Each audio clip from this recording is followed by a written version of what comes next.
አበይት መረጃዎች እነሆ። ግሪደር ይዘን እንገባለን ያሉት የፋኖ አመራር መግለጫ እያነጋገረ ነው። የኢትዮጵያውያኑ በቻይና የተደረገውን የቴክኖሎጂ ውድድር በአንደኝነት አሸንፈዋል። ኢትዮጵያውያን ስደተኞች ስጋት ላይ ወድቀዋል ተባለ። የትግራዩ ስደተኛ ሚኒስትር የመጀመሪያ ስብሰባቸውን እያደረጉ ይገኛሉ። ጤና ይስጥልን ውድ የኢትዮ ኒውስ ሴንተር ቤተሰቦች፣ እነዚህንና ሌሎችን ትኩስ መረጃዎች እንዲደርሱት የቻናላችን ቤተሰብ ይሁኑ። እነሆ ዝርዝር። ግሪደር ይዘን እንገባለን ያሉት የፋኖ አመራር መግለጫ እያነጋገረ ነው። የባህር ዳር ከተማ አስተዳደር ከንቲባ አቶ ጎሹ እንዳለማው የሰጡትን መግለጫ ተከትሎ ከፋኖ ድርጅቶች መካከል አመራር የሆኑት ግለሰብ መግለጫ ሰጥተዋል። የከተማው ከንቲባ የመኖሪያ ቤት ፈላጊ የመንግስት ሰራተኞችን በቤት ማህበር በማደራጀት የቤት ባለቤት ለማድረግ ወስነናል ባሉበት ማግስት ራሱን የአማራ ፋኖ በጎጃም ብሎ የሚጠራው ኃይል አመራር ምላሽ ሰጥተዋል። የኃይሉ የህዝብ ግንኙነት ኃላፊ የሆኑት አቶ ማርሸት ፀሐዩ ከ2015 ዓመተ ምህረት በኋላ በመንግስት የተሰጡ ቤቶችን ግሪደር ይዘን ስለምንገባ እናፈርሳቸዋለን ሲሉ ተናግረዋል። የጠቀሱት ምክንያት ደግሞ መንግስት መሬት ቸብችቦ የጦር መሳሪያ እንዲገዛ ተባባሪ ስለሆናችሁ ነው ብለዋል። በዚህ ጉዳይ ከመንግስት በኩል የተባለ ነገር የለም። የኢትዮጵያውያኑ በቻይና የተደረገውን የቴክኖሎጂ ውድድር በአንደኝነት አሸንፈዋል። ኢትዮጵያውያን ተማሪዎች በቻይና የሁዋዌይ ሲድስ ፎር ዘ ፊውቸር ቴክ ፎር ጉድ ግሎባል የተሰኘውን ውድድር አንደኛ በመሆን አሸነፉ።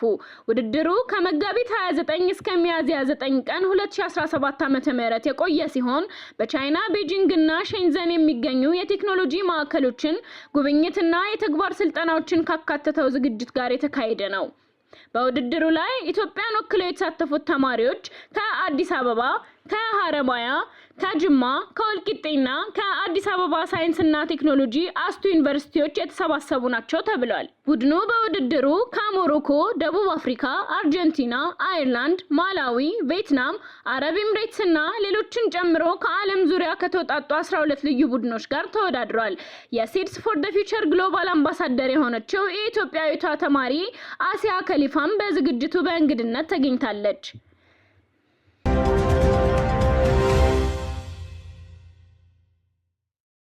ኢትዮጵያውያን ስደተኞች ስጋት ላይ ወድቀዋል ተባለ።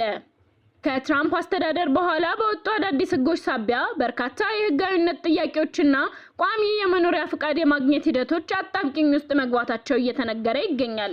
ህጎቹን ተከትሎ በተወሰዱ እርምጃዎችም በህገወጥ መንገድ የገቡ የተለያዩ ሀገራት ዜጎችን ወደ መጡበት የመመለስ ስራዎች ተሰርተዋል። በቅርቡ በኢትዮጵያ የሚገኘው የአሜሪካ ኤምባሲ ባወጣው መግለጫ በህገወጥ መንገድ ወደ አሜሪካ መግባት፣ ቪዛ ለማግኘት መዋሸት፣ ያለ ህጋዊ የስራ ፍቃድ ስራ መስራት፣ የቪዛ ጊዜ ካበቃ በኋላ በአሜሪካ መቆየት ከባድ ቅጣት ያስከትላል ብሏል።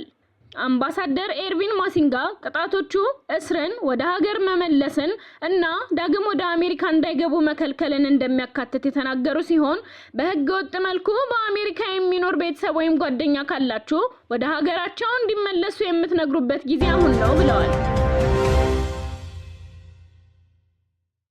የትግራይ ስደተኛ ሚኒስትር የመጀመሪያ ስብሰባቸውን እያደረጉ ናቸው።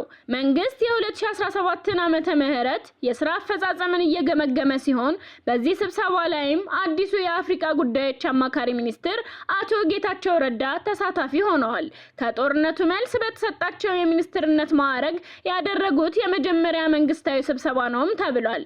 ውድ ቤተሰቦቻችን ለዛሬ የያዝናቸው መረጃዎች እኒህን ይመስሉ ነበር። በቀጣይ አዳዲስ መረጃዎችን በአንደኝነት እንዲደርሷችሁ ሰብስክራይብ በማድረግ ቀዳሚ ይሁኑ። መልካሙን ያሰማን።